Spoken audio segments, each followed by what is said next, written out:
Bendiciones con todos. Tema 2 de las verdades de la palabra de Dios. Ya sabe que comenzamos esta serie, el fruto del Espíritu Santo, y en la introducción hemos estado hablando de que los frutos transforman el carácter. Hoy tenemos el tema, el fruto del Espíritu, el verdadero carácter de un cristiano. Todavía no entramos a hablar cada uno de los frutos, más adelante lo haremos, ¿sí? Hoy vamos a hablar el verdadero carácter de un cristiano y vamos a leer Gálatas capítulo 5, versículos 16 al 25. Pongámosle mucha atención a esta palabra. Así les digo, vivan por el Espíritu y no seguirán los deseos de la naturaleza pecaminosa. Porque esta desea lo que es contrario al Espíritu y el Espíritu desea lo que es contrario a ella. Los dos se oponen entre sí, de modo que ustedes no pueden hacer lo que quieren. Pero si los guía el Espíritu, no están bajo la ley. Las obras de la naturaleza pecaminosa se conocen bien, escuche las vueltas: inmoralidad sexual, impureza y libertinaje, idolatría y brujería, odio, discordia, celos, arrebatos de ira, rivalidades, disensiones, sectarismos y envidia, borracheras, orgías y otras cosas parecidas. Les advierto ahora, como antes lo hice, que los que practican tales cosas no heredarán el reino de Dios. En cambio, el fruto del Espíritu es amor, alegría, paz, paciencia, amabilidad, bondad, fidelidad, humildad y dominio propio. No hay ley que condene estas cosas. Los que son de Cristo Jesús han crucificado la naturaleza pecaminosa con sus pasiones y deseos. Si el Espíritu nos da vida, andemos guiados por el Espíritu. ¿Qué les parece? Estamos iniciando esta nueva serie de estudios sobre el tema del fruto del Espíritu, en el cual es un tema de gran importancia porque, en resumen, nos habla acerca del verdadero carácter que un cristiano tiene que reflejar en este mundo. Por ello Jesús dijo: del mismo modo, todo árbol bueno da buen fruto, pero el árbol malo da fruto malo.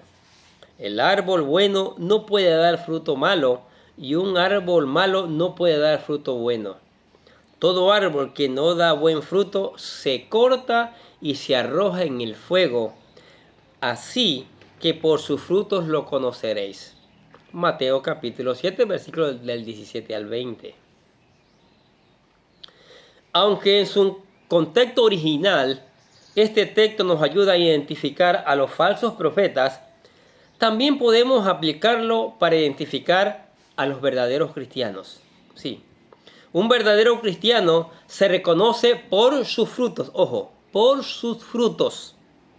Así como se espera que un árbol bueno dé buenos frutos, así se espera que el verdadero cristiano dé frutos buenos.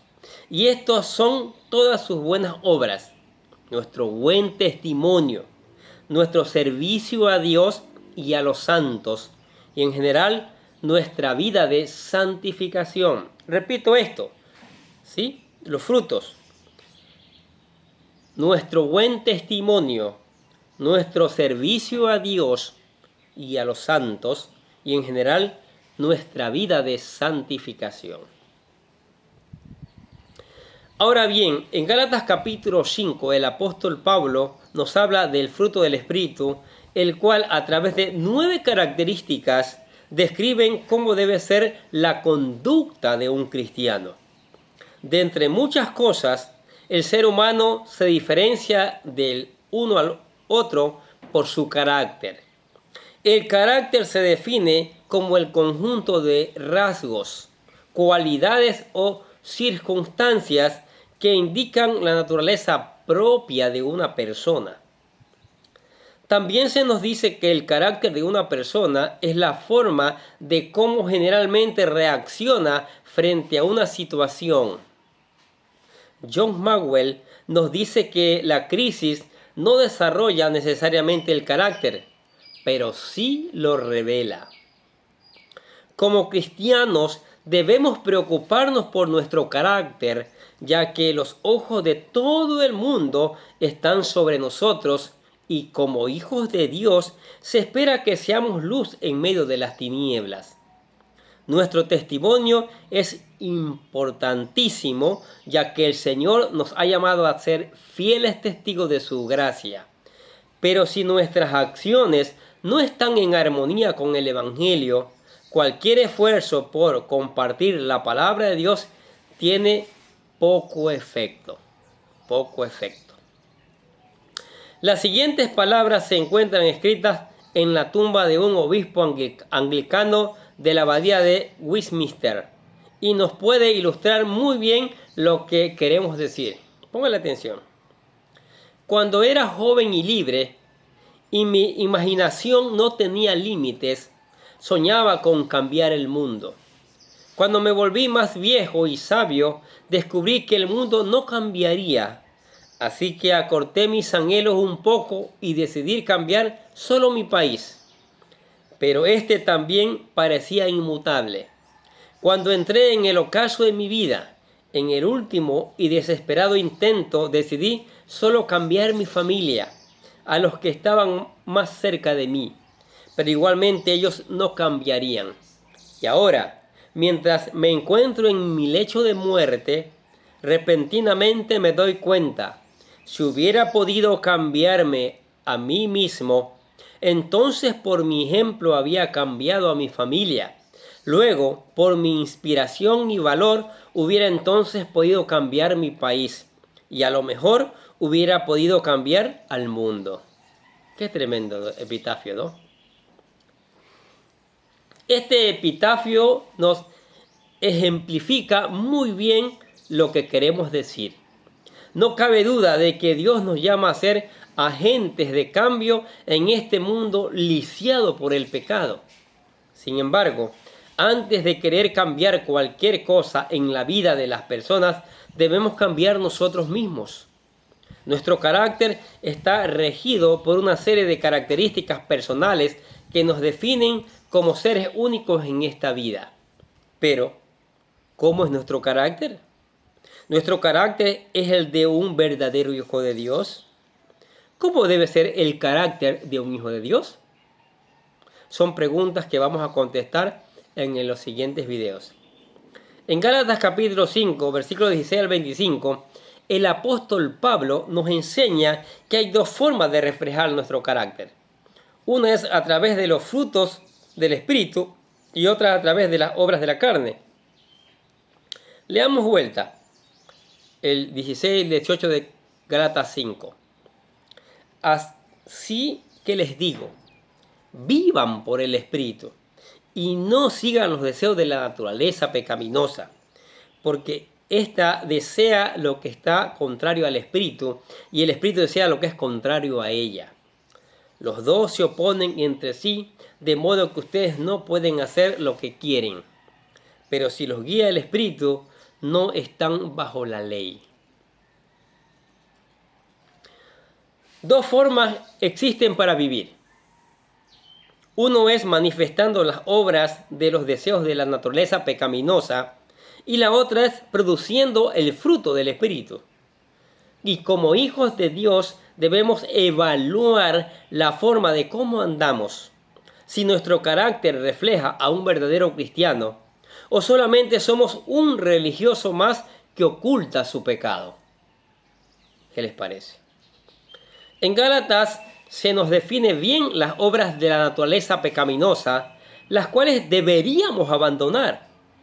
Estas son las obras de la naturaleza pecaminosa, se conocen bien. Repitamos nuevamente: inmoralidad sexual, impureza y libertinaje, idolatría y brujería, odio, discordia, celos, arrebatos de ira, rivalidades, disensiones, sectarismos, envidia, borracheras, orgías y cosas parecidas.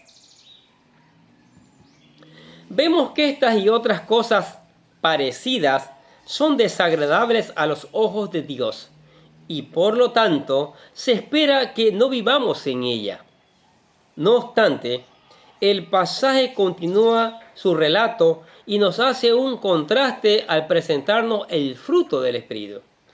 En cambio, el fruto del Espíritu dice es amor, alegría, paz, paciencia, amabilidad, bondad, fidelidad, humildad y dominio propio. Aquí se nos dice que se espera que el cristiano produzca un fruto agradable a los ojos de Dios.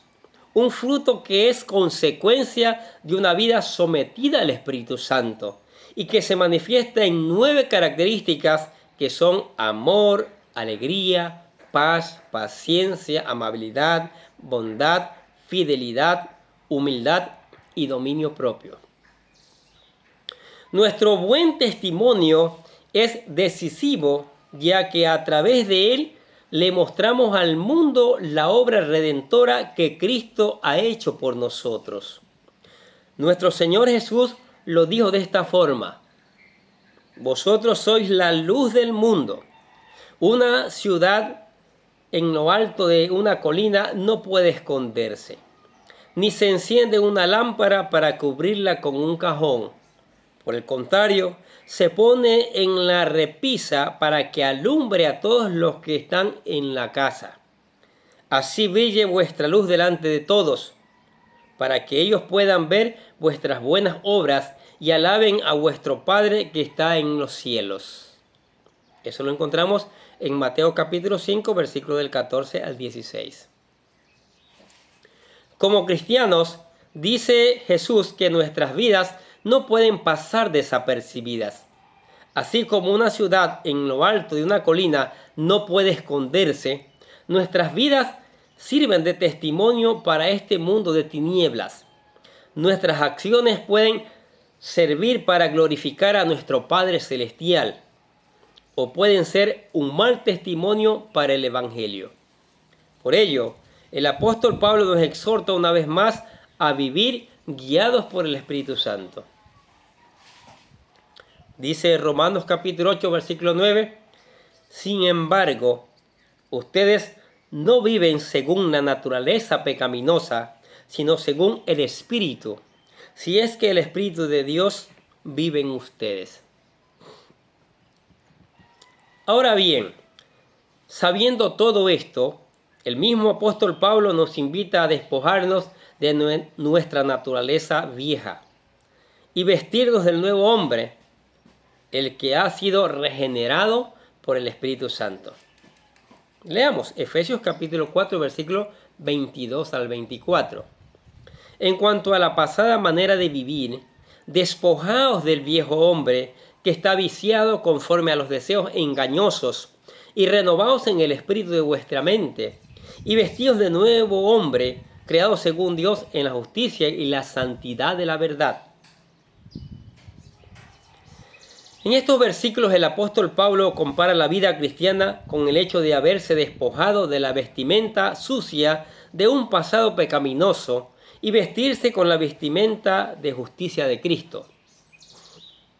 Las palabras griegas que se traducen en este contexto como hombre nuevo es kainos anthropos, y estas no nos están sugiriendo algo nuevo en el tiempo, sino más bien algo que tiene una calidad o naturaleza distinta y, por tanto, la clase de persona que Cristo produce en el creyente es alguien que posee una nueva naturaleza, muy diferente a la que era antes, y es responsabilidad de todo cristiano el cultivarla para producir el fruto del Espíritu. Una vez más, el apóstol Pablo, como gran maestro, nos enseña que el creyente en Cristo es responsable de cultivar su naturaleza. Es responsable. Dice Filipenses capítulo 2, versículo del 12 al 13, lo siguiente.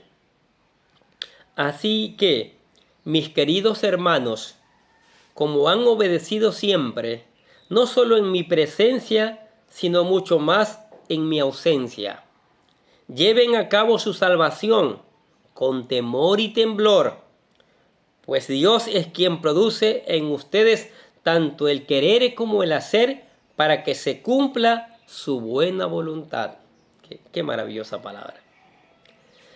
Las palabras lleven a cabo su salvación con temor y temblor no se refieren a un intento de ganarse la salvación mediante las buenas obras, sino a desarrollar la salvación en el sentido del crecimiento espiritual.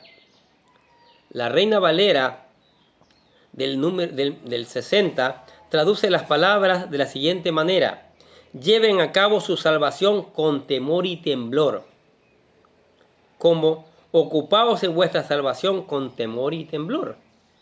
Y en este sentido, el cristiano debe ocuparse con responsabilidad, producir un buen fruto para el Señor. ¿Qué les parece? La palabra griega que el apóstol Pablo usa y se traduce como ocupado es katergagzomai. Y esta contiene la idea de llevar algo a su culminación. Esta palabra fue utilizada por el historiador griego del primer siglo, Estrabón, y por medio de ella se refería a la acción que los mineros realizaban de extraer la plata de las minas.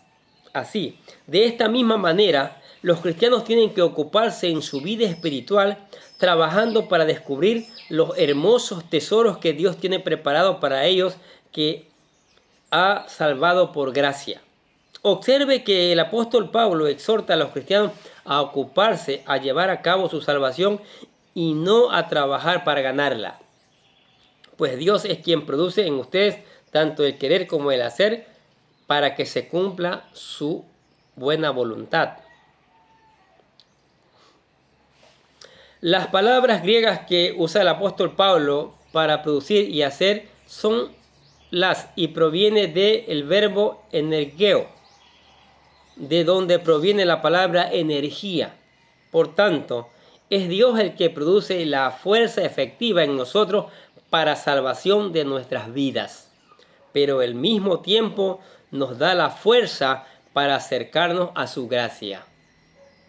No puede haber salvación aparte de Dios, porque lo que ofrece el ser humano lo tiene que recibir por fe. La vida eterna y sus dones son por gracia, pero las recompensas y las victorias se ganan.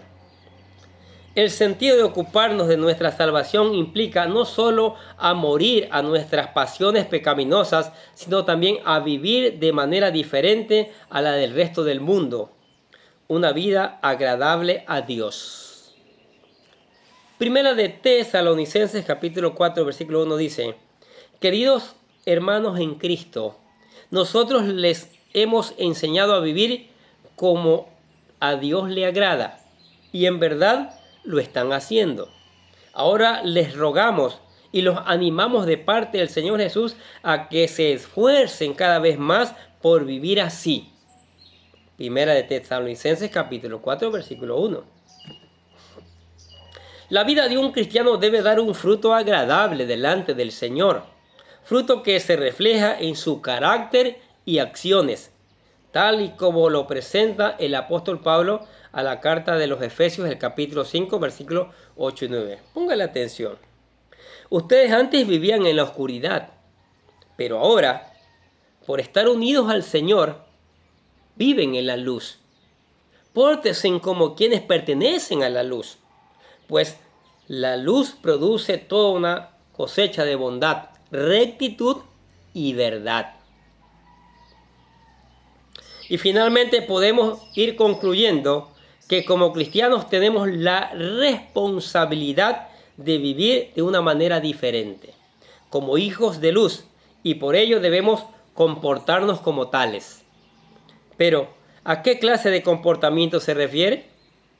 ¿Existen características específicas que deben identificar a un cristiano? El apóstol Pablo utiliza la metáfora de la luz que produce una cosecha de bondad, rectitud y verdad, para ilustrarlo mejor, de tal forma que los que viven en el Espíritu producen un carácter moral y ético basado en los preceptos bíblicos establecidos en la Biblia, en la palabra de Dios, mientras que los que viven en tinieblas no lo pueden producir. Este carácter, consecuencia de una cosecha producida por el Espíritu Santo, el apóstol Pablo lo desarrolla mejor en su epístola a los Efesios, donde menciona el fruto del Espíritu Santo. ¿Qué les parece? Tremendo, ¿no? ¿Cuál debe ser el carácter del verdadero cristiano, del verdadero siervo de Dios? Cómo la carnalidad hoy está destruyendo a muchos cristianos, porque no han aprendido a sujetarse al Espíritu Santo, porque han negado a sus vidas estos 9 características, estos 9 frutos que transforman nuestro carácter. Pero hoy es el día para comenzar a cambiar. Hoy es el día para decirle al Señor: yo me arrepiento de todos mis pecados. Me arrepiento de vivir en la carne y quiero vivir en el Espíritu. Y para dar ese primer paso, usted tiene que reconocer al Señor Jesucristo como su Señor y Salvador. Y nosotros aquí le presentamos, le llamamos la oración de fe. La oración que usted le lleva a aceptar a Cristo para comenzar a ser transformado por el Espíritu. Repítala con todo su corazón, que dice: querido Dios, sé que soy un pecador y que nada de lo que hago puede hacerme ganar el cielo o la vida eterna. Creo que Jesucristo murió por mí, derramando su sangre para lavar todos mis pecados, para ser redimido, y que se levantó de la tumba al tercer día. Ahora mismo lo recibo como mi Salvador personal, confiando solamente en Él como mi único camino al cielo. Señor Jesús, séllame y lléname con tu Espíritu Santo y escribe mi nombre en el libro de la vida para ser salvo. Y decimos: gracias, amado Padre Celestial, por regalarme la vida eterna. ¿Aceptó a Cristo? ¡Wow! Tremendo, maravilloso. Ahora, venga la palabra, sea diligente en la palabra, estudie todos los días la palabra, busque obedecerla aunque su carne no quiera. Mientras que le canta alabanza al Señor, le adora al Señor, conversa con Él a través de la oración. Y venga a la iglesia. Acá en la iglesia seguimos aprendiendo juntos estas maravillosas verdades. ¿Sí? Venga a la iglesia. Si está lejos, suscríbase a este canal. Aquí van a estar estos frutos del Espíritu Santo que les van a animar a usted a buscar al Señor de todo corazón. Amén. Oremos. Gracias, Padre, por tu palabra. Nos regalas esta maravillosa palabra. Nos enseñas a través de esta palabra cuál debe ser el verdadero carácter del Espíritu, de las personas, del cristiano. Y hoy nos has enseñado que tu Espíritu Santo nos quiere regalar esos 9 frutos para que nuestro carácter sea un carácter de testimonio pujante a este mundo que necesita gritos. Necesita gritos de un testimonio de personas que alaben y glorifiquen al Señor, que caminen, que sean un ejemplo. ¿Sí? Como encontramos muchos ejemplos en la palabra de Dios. Señor, gracias por esta palabra, Señor. Gracias por esta palabra que va a ser enviada a través de las redes sociales, Padre, y va a llegar a cantidades de personas. Y tu Espíritu Santo haga que las escuchen y que no se quede un mero escuchar, que busquen ponerla en práctica. Y esta palabra transforme vidas. Transforme vidas. Sea como la semilla que se sembró en tierra fértil, que dio fruto al 100%. Que sea transformando el alma, porque así mismo ella lo dice, transforma el alma. Que sea como una espada de doble filo, más cortante que esa espada, sacando toda esa carnalidad y poniendo los frutos del Espíritu Santo en nuestras vidas. Bendecimos tu palabra y gracias por la obra que ella va a hacer. En el nombre de Jesús decimos amén. Y los bendecimos a ustedes que escuchan la palabra de Dios. Sigamos escuchando, sigamos poniendo en práctica, sigamos reenviando esta palabra a otros que necesitan conocer estas verdades. Nosotros de acá les deseamos que tengan un día lleno de bendiciones.